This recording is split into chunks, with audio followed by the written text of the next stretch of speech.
నమస్తే welcome to Disha TV. గచ్చిబౌలిలోని Hyderabad central university పరిసర ప్రాంతాల్లో టెన్షన్ వాతావరణం నెలకొంది. ఎప్పుడెప్పుడు ఏం జరుగుతుందో అని తెలియక అక్కడ ఉద్రిక్త పరిస్థితులు కూడా ఏర్పడుతున్నాయి.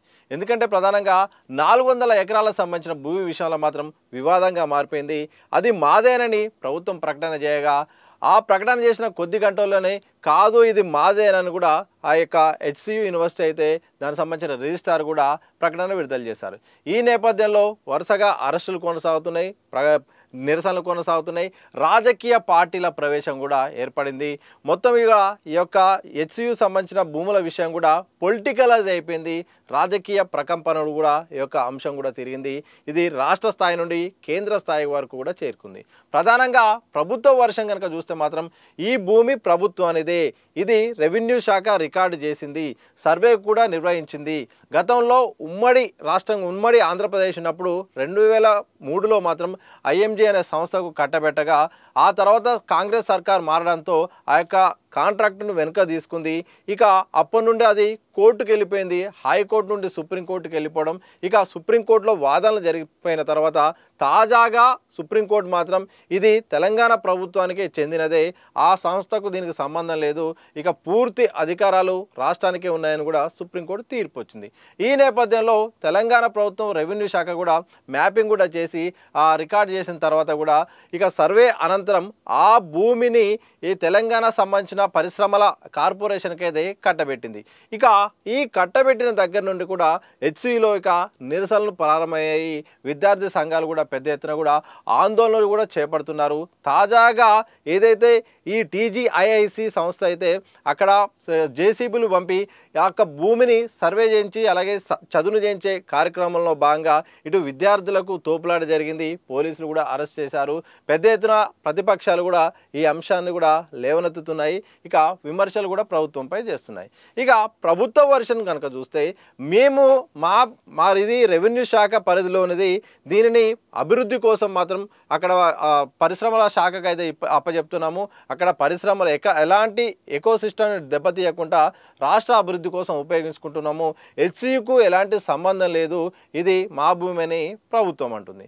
ఇక హెచ్సియు విషయానికి వస్తే మాత్రం రిజిస్టర్ విడుదల చేసిన లేఖ ప్రకారం మాత్రం ఈ భూమికి సంబంధించిన సర్వే జరగలేదు.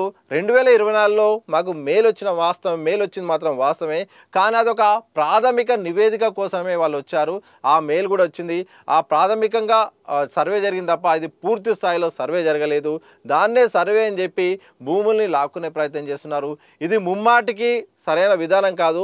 ఆ 400 ఎకరాల భూమి మాత్రం మాదే అని కూడా ఆ రిజిస్టర్ లేఖలో పేర్కొన్నారు. దాంతోపాటు విద్యార్థుల అవసరాల దృష్ట్యా, భవిష్యత్ అవసరాల దృష్ట్యా, అలాగే పర్యావరణాన్ని అభివృద్ధి చేయడానికి, ఎకోసిస్టాన్ని కాపాడడానికి మాత్రం ఆ భూమిని ప్రభుత్వం మానవీయ కోణంలో కానీ ఎట్టి పరిస్థితుల్లో కూడా ఇవ్వాల్సిన అవసరం లేదు, అది ఎలాగే ఉంచాలి, హెచ్సియు పరిధిలోనే ఉంచాలని కూడా రిజిస్టర్ లేఖ రాశారు.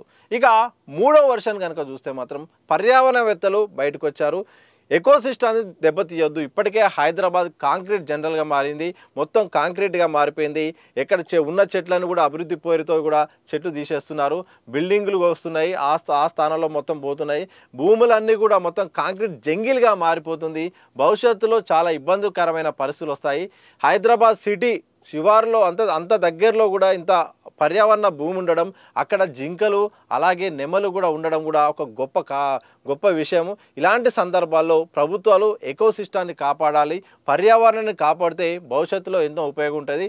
అభివృద్ధి పేరు చెప్పుకొని మళ్ళీ పరిశ్రమలు అక్కడ అవకాశం ఇస్తే మాత్రం మొత్తం పర్యావరణ ధ్వంసం అవుతుంది. దీన్ని దృష్టిలో పెట్టుకొని కాపాడాలి.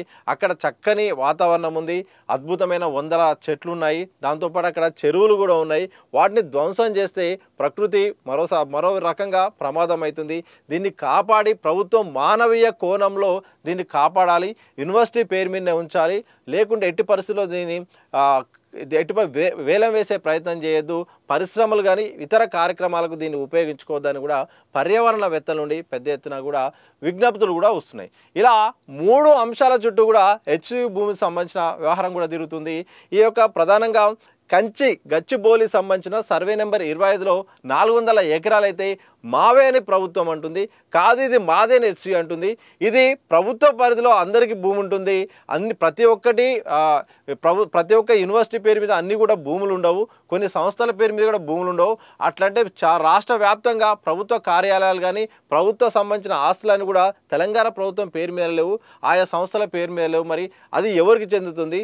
అందుకోసమే ధర్మకర్తగా ఆలోచించి కొన్ని భూముల్ని మాత్రం భవిష్యత్తు అవసరాల దృష్ట్యా మాత్రం కాపాడాల్సిన అవసరం ఉందని కూడా సామాజికవేత్తలు, పర్యావరణవేత్తల నుండి అయితే వస్తుంది.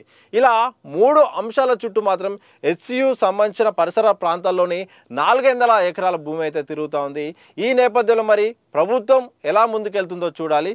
ప్రస్తుతం మాత్రం ప్రభుత్వం స్ట్రైట్గా వెళ్తుంది. ఇప్పటికే ఆ సంస్థ TGIIC సంస్థ మాత్రం ఇప్పటికే జేసీబీలు పంపించి చదును చేసే కార్యక్రమం కూడా చేస్తుంది. ఇక దానికి సంబంధించిన వీడియోలు కూడా వైరల్గా మారుతున్నాయి.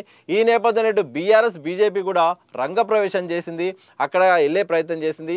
బీఆర్ఎస్ దీన్ని వ్యతిరేకిస్తుంది. ఇటు బీజేపీ కూడా ఈరోజు పిలుపునిచ్చింది. ఎమ్మెల్యేలు కూడా మొత్తం అక్కడ హెచ్సియు పర్యటనకు పిలుపునిచ్చిన నేపథ్యంలో అరెస్టులు కూడా జరిగాయి. పర్యావరణవేత్తలు కూడా వాళ్ళు మాట్లాడుతున్నారు. ప్రభుత్వం మాత్రం ఇది మాదంటే మాదే, ఇది మేము అభివృద్ధి కోసం ఉపయోగిస్తాము, హెచ్సికి దీనికి ఎలాంటి సంబంధం లేదు, సెంట్రల్ యూనివర్సిటీ జోలికి మేము పోవట్లేము, ఒక్క గుంట కూడా ఒక్క అడుగు కూడా మేము హెచ్సిది మొత్తం కబ్జా చేయలేదు, ఇదంతా రెవెన్యూ శాఖ రికార్డ్ చేసింది.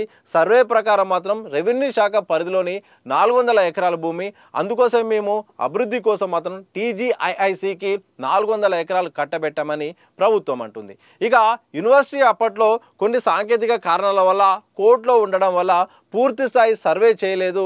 అది అందుకోసమే ఈరోజు ఇట్లా ప్రభుత్వం వాళ్ళు అంటున్నారు తప్ప ఇది భౌతికంగా కానీ మొత్తం కూడా ఇది హెచ్సియు పరిధిలోని భూమే, కానీ ప్రభుత్వం తమ అవసరాల కోసము ఇలా చేస్తుంది, ఇలా చేయడం కరెక్ట్ కాదని హెచ్సియు అంటుంది. ఇలా మొత్తంగా ఈ అంశం మొత్తం పెద్ద ఎత్తున చర్చనీయాంశం అవుతుంది.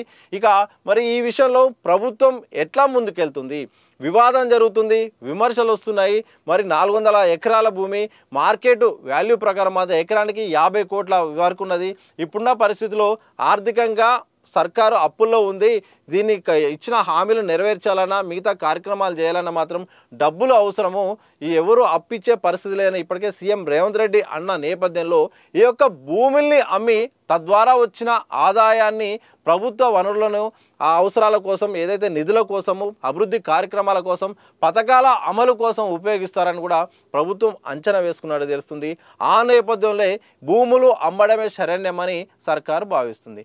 ఇక హెచ్సియు మాత్రం ఇది మా భూమి, భౌతికంగా కూడా మా హెచ్సియు బౌండరీలో ఉంది, కానీ టెక్నికల్గా సర్కారు వాళ్ళు అనుకూలంగా చేసుకొని వాళ్ళు సర్వే నిర్వహించుకొని వాళ్ళదని కూడా ఆ ప్రయత్నం చేస్తుంది.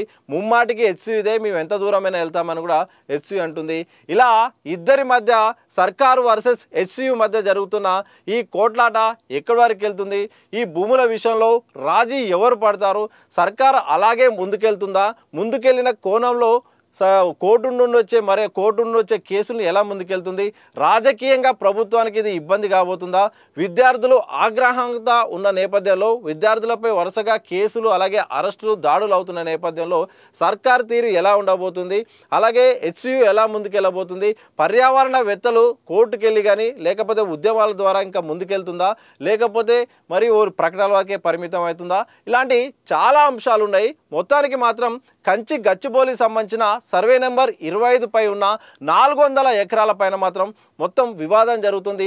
మాదంటే మాదని కూడా కొట్టుకునే పరిస్థితి కనిపిస్తోంది. మొత్తంగా హెచ్సియు హైదరాబాద్ సెంట్రల్ యూనివర్సిటీ ప్రాంతాల్లో మాత్రం ఉద్యమాలు జరుగుతున్నాయి.